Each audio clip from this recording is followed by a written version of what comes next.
Hello, my dear friends. I am Sanjeev Kadian. Welcome back to all of you at this platform, English Mantra One. My dear friends, I am here with a new concept of pronunciation in British English. We are taught how to write, read in school and colleges, but I am here with the difference of new concept. Please watch the video. I am Sanjeev Kadian. Welcome back to all of you at this platform at English Mantra One. My dear friends, as you all know, we have started a mission to make all the students speak English fluently with the help of some sentences and the right way of pronunciation in British English. So, my dear friends, today we have here with a new topic, a new concept, how to pronounce words in British English in different grammatical part like noun and verbs or adjective form. My dear friends, in last class you have seen how to pronounce words in different form in noun and verbs, and today we will discuss the same concept in this video. My dear friends, if you are liking the video, please share, subscribe the videos, और if possibilities please comment box में comment डालिए, और जो भी आपका कोई doubt है आप पूछ सकते हैं. If you have any question और doubt you may the authority to ask any questions related to the grammatical part or how to pronounce words. I will tell you in this video. Please maintain your patience and passion. I will tell you how to pronounce words. Let's move to the new concept, new video. Let's see. My dear friends, last class में आपने notice किया, मैंने आपको explain किया था. First video में मैं बता चुका हूँ ऑलरेडी कि एक नाउन फॉर्म में हम एक स्ट्रेस डालते हैं, फोकस करते हैं आपके फर्स्ट लेवल पर. Like you can see on the screen. मैंने आपको बताया था लास्ट क्लास में, लाइक दिस वर्ड, इसे आप क्या पढ़ते हैं? रिकॉर्ड. लेकिन माय डियर फ्रेंड्स, ये रिकॉर्ड ना होकर आप इसके अंदर देखेंगे, इसके अंदर 2 सिलेबल्स दिए गए हैं. सिलेबल्स का मतलब है 2 पार्ट्स, जिसके अंदर आप देखेंगे यहाँ पर फर्स्ट पार्ट आपका ये है री, जिसको आप री बोलते हैं, और सेकंड पार्ट है कोड. तो इस वीडियो के अंदर मैं आपको फिर से यही बताना चाहूँगा माय डियर कि ये री ना बोलकर इसे बोला जाएगा रे, और इसे बोला जाएगा कोड या फिर कर्ड. अगर आप बात कर रहे हैं एज ए नाउन की तो आप फोकस करेंगे रे पर, और अगर आप बात करें वर्ब की तो फोकस करेंगे आप कोड पर. सॉरी. तो फोकस का मतलब क्या है माय डियर? मैं आपको बताना चाहूँगा माय डियर, मेरे फोकस का मतलब ये है कि you will speak loudly the first syllable in noun form. If you have the word in verb, you will focus or speak loudly the second part, the second syllable.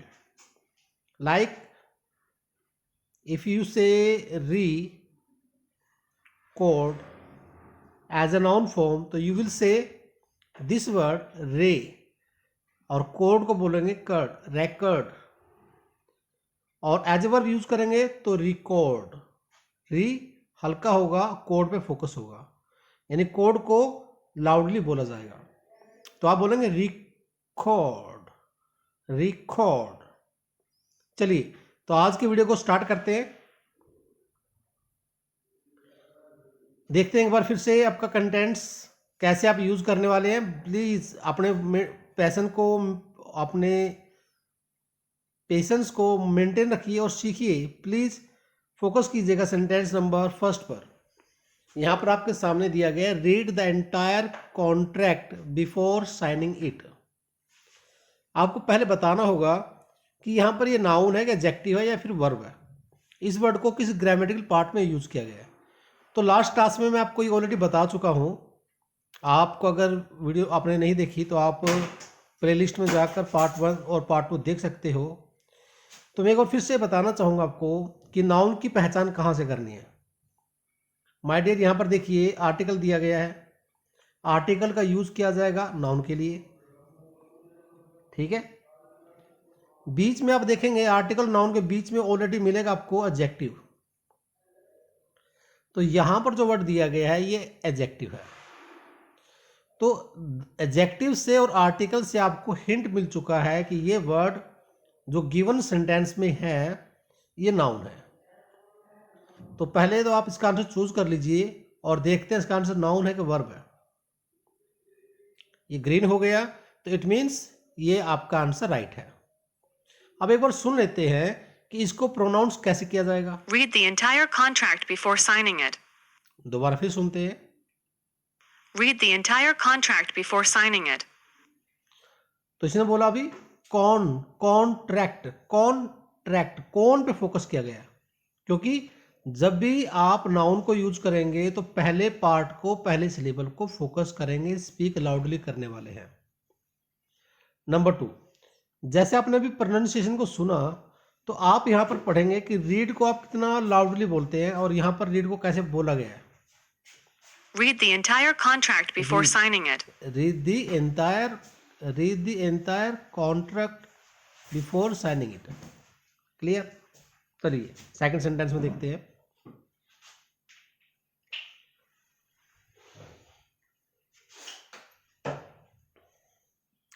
तो second sentence में देखेगा people contract malaria when they are bitten by a mosquito that is carrying it. तो आप देखिए यहां पर given है my dear, एक सब्जेक्ट दिया गया है और एक ऑब्जेक्ट दिया गया है। सब्जेक्ट और ऑब्जेक्ट के बिटवीन दी गई वर्ब, तो इसे कॉन्ट्रैक्ट ना पढ़कर इसे कंट्रैक्ट बोला जाएगा, कंट्रैक्ट। ओके, तो इट मीन्स यहां पर ये वर्ब है और आप यहां पर क्लिक करके देख सकते हो। तो ये क्लियर हो गया कि ये वर्ब है और इसको हम कॉन्ट्रैक्ट ना पढ़कर क्या पढ़ेंगे, कंट्रैक्ट। चलिए एक बार देखते हैं। People contract malaria when they are bitten by a mosquito that is carrying it. कितनी स्मूथली मैम ने बोला, people contract malaria when they are bitten by a mosquito that is carrying it. बस इतनी smoothly आपको pronounce करना है हर word को। अगर आप ऐसे स्ट्रेस डालेंगे मॉस्किटो, बिटन, कैरिंग, तो इट मीन्स वो आपकी इंग्लिश है लेकिन वो ब्रिटिश इंग्लिश नहीं कही जाएगी। क्लियर? चलिए नेक्स्ट सेंटेंस को देखते हैं। सबसे पहले आइडेंटिफाई कर लीजिए कि यहाँ पर वर्ब है या नाउन है। तो कहाँ से पता चलेगा? आप आइडिया ले सकते हैं यहाँ पर इस वर्ड से। टू के बाद ऑलवेज यूज होगी फर्स्ट फॉर्म, तो इट मीन्स वर्ब है। अगर ये वर्ब है तो आप क्या करेंगे, focus on the second syllable पर। You will speak the second syllable loudly. तो आप क्या बोलेंगे, I need to conduct a research study for my thesis. Thesis नहीं, थीसस। ये भी याद रखिएगा। इस वर्ड को हम क्या बोलने वाले हैं, I need to conduct a research study for my thesis. Theseus, Theseus. क्या बोलेंगे माय डियर, थीसस। एक बार फिर सुन लीजिए प्लीज, क्योंकि सुनने से ही बच्चा सीखने वाला है। बच्चों को लिखवाए जाओ, उससे लिखने से बच्चा याद नहीं करेगा, स्पीक नहीं कर पाएगा। I need to conduct a research study for my thesis. तो ये कंडक्ट है, कंडक्ट, डक्ट को स्ट्रेस दिया गया। नेक्स्ट थीसिस नहीं होगा, थीसस। तो ये वर्ब है, आप वेरीफाई कर सकते हो। In fourth sentence you will see she got a bad grade for poor conduct. मैंने कंडक्ट बोला, इट मीन्स ये वर्ब है, लेकिन आप पहले यहां पर वेरीफाई कर लीजिए कि फोर दिया गया है। फोर प्रेपोजिशन होती है, तो किसी भी प्रेपोजिशन के साथ ऑलवेज यूज होगा नाउन। तो अगर ये नाउन है तो इसको आप कंडक्ट ना पढ़कर आप क्या पढ़ोगे, इसे कॉन्डक्ट, कॉन्डक्ट, राइट। लेकिन मैंने भी क्या पढ़ा, कंडक्ट। मैंने कंडक्ट क्यों पढ़ा, ताकि आपको पता चल सके कि हर एक पर्सन, इंडियन पर्सन किसी वर्ड को बस ऐसे ही पढ़ देता है, उसको इस बात से कोई फर्क नहीं पड़ता कि वो नाउन पढ़ रहा है कि वर्ब पढ़ रहा है ना। तो मैं आप एक बार फिर से बता रहा हूँ, she got a bad grade for poor conduct, ये होना चाहिए। चलिए देखते हैं एक बार। She got a bad grade for poor conduct. Conduct, am I right और रॉन्ग? इट मीन्स ये नाउन है। क्लियर? ये देखिए ये नाउन है। Next, does anyone object to the rules of this game? तो आप क्या कहेंगे, ये वर्ड सब्जेक्ट वर्ब है कि नाउन है? तो बिल्कुल सिंपल है माय डियर आइडेंटिफाई करना। तो जल्दी से देखिएगा, ये आपका सब्जेक्ट है और ये आपका ऑब्जेक्ट है, और सब्जेक्ट और वर्ब ऑब्जेक्ट के बीच में आएगा आपका वर्ब। तो इट मीन्स ये क्या हुआ, वर्ब। तो इसे ऑब्जेक्ट ना पढ़कर इसे क्या पढ़ा जाएगा, object. Does anyone object to the rules of this game? Clear हुआ? इसने क्या पढ़ा भी, object not object. Does anyone object to the rules of this game? Clear? यानी कि बिफोर सब्जेक्ट, बिफोर ऑब्जेक्ट और आफ्टर सब्जेक्ट जो यूज होगा वर्ब यूज की जाएगी। इट मीन्स ये वर्ब है। ऐसे आपको आइडेंटिफाई करना है। मैं आपको साथ साथ समझाया जा रहा हूँ कि आइडेंटिफाई कैसे करना है और क्या उसको प्रोनाउंस करना है, और साथ में मैम भी आपको हेल्प करेगी इंग्लिश में प्रोनाउंस कैसे किया जाएगा। क्वेश्चन नंबर नेक्स्ट देखिएगा, what is that object over there? I can't see it from here. वहां पर क्या चीज रखी हुई है, मैं देख नहीं पा रही हूं। तो इसको आप इंग्लिश में कैसे बोलोगे, what's that over there, I can't see it from here. अब पहले इसको आइडेंटिफाई कर लेते हैं कि नाउन है या फिर वर्ब है। तो आई थिंक ये माय डियर ये आपका ऑब्जेक्ट है, नाउन है। कैसे पता चला मुझे? कभी भी आप ये कहोगे दिस दैट, तो दिस दैट आपका एडजेक्टिव वर्ड होता है माय डियर। दिस दैट क्या होता है आपका, एडजेक्टिव वर्ड। एडजेक्टिव, प्रेपोजिशन और आर्टिकल्स किसके लिए यूज किए जाएंगे, नाउन के साथ। तो इट मीन्स ऑब्जेक्ट यहां पर नाउन है, तो आप इसे ऑब्जेक्ट पढ़ेंगे, ऑब्जेक्ट नहीं पढ़ेंगे। Am I right? Is that clear? Do you have any doubt related to this word? I hope everything is clear. चलिए नेक्स्ट वीडियो सेंटेंस को देखते हैं माय डियर। यहाँ पर दिया है we attribute her success.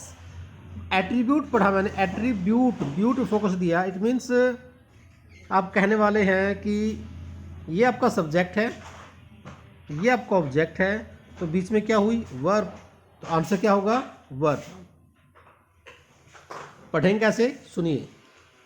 We attribute her success more to luck than to hard work. क्या समझा आपने? एट्रीब्यूट हर सक्सेस, है ना। चलिए, तो we attribute her success more to, तो एट्रीब्यूट आपकी वर्ब हो गई। Next, patience is an essential attribute for a teacher. तो आप क्या कहेंगे इसको कि यहां पर नाउन दिया गया या फिर वर्ब दी गई है ना। तो कैसे करें आइडेंटिफाई? आप आइडेंटिफाई कर सकते हो यहां से, आर्टिकल फॉर नाउन। एसेंशियल यहां पर एडजेक्टिव है, तो ये क्या हुआ, नाउन। तो एडजेक्टिव ने आपको बताया कि नाउन है और आर्टिकल ने आपको हेल्प कर दी कि नाउन है। तो इसे फोकस करेंगे आप फर्स्ट सिलेबल पर, एट्री पर। Patience is an essential attribute for a teacher. Clear हो गया, है ना। चलिए अब नेक्स्ट सेंटेंस को देखते हैं। The abstract of the article was well written. तो आपने कहा यहाँ पर एब्स्ट्रैक्ट दिया गया है, ये वर्ड नाउन होगा कि वर्ब होगा? तो आपके सामने देखिए दा दिया गया, तो आर्टिकल क्या कह रहा है, आर्टिकल कह रहे हैं नाउन है। तो आंसर अगर नाउन होगा तो यहाँ पर क्लिक कर, हाँ देखिए बिल्कुल सही है, आंसर क्या हुआ आपका, नाउन। अब इसको प्रोनाउंस कैसे करेंगे? सबसे पहले तो यहाँ पर एक चीज़ और क्लियर कर लीजिए, जब भी दा दिया जाता है तो दा के बाद आप कभी भी नोटिस करोगे जो भी वर्ड दिया जाए उस वर्ड के अंदर अगर वाउल की साउंड आ रही है तो आप दा को दा ना पढ़कर दी पढ़ोगे, तो दी बोला जाएगा, the abstract of the article. Before article जो द है वो भी दी पढ़ा जाएगा, और बिफोर एब्स्ट्रैक्ट जो द है वो भी दी पढ़ा जाएगा। सुनिए, The abstract of the article was well written. I hope clear है ना, क्लियर हो गया। तो आप यहां पर क्या कहने वाले हैं, the abstract of the article was well written. तो दी कब पढ़ा जाएगा, जब दी के बाद वाव की साउंड क्रिएट होगी। चलिए एक बार फिर इसको सुन लीजिए ताकि थोड़ी सी क्लैरिटी आ जाए। The abstract of the article was well written. Next दिया गया है वर्ड सेम, लेकिन यहां पर अब नाउन और वर्ब नहीं दिया गया, तो यहां पर क्या दिया गया है, अब मुझे भी पता नहीं यहां पर क्या दिया गया, तो आप कैसे आइडेंटिफाई करोगे। आप यहां से देखिएगा टू दिया गया है, तो टू आपका एडवर्ब होता है। एडवर्ब यूज किसके लिए होगा, एडजेक्टिव के लिए होगा। तो इट मीन्स ये वर्ड क्या हुआ, एडजेक्टिव। तो आप इसे क्या कहेंगे, एडजेक्टिव। लीजिए, ये हमने आइडेंटिफाई कर लिया कि एडजेक्टिव है। अब इसका साउंड कैसे आएगा, देखिए। Quantum physics is just too abstract for me to really understand. क्या क्लियर हुआ, दोबारा फिर सुनो। Quantum physics is just too abstract for me to really understand.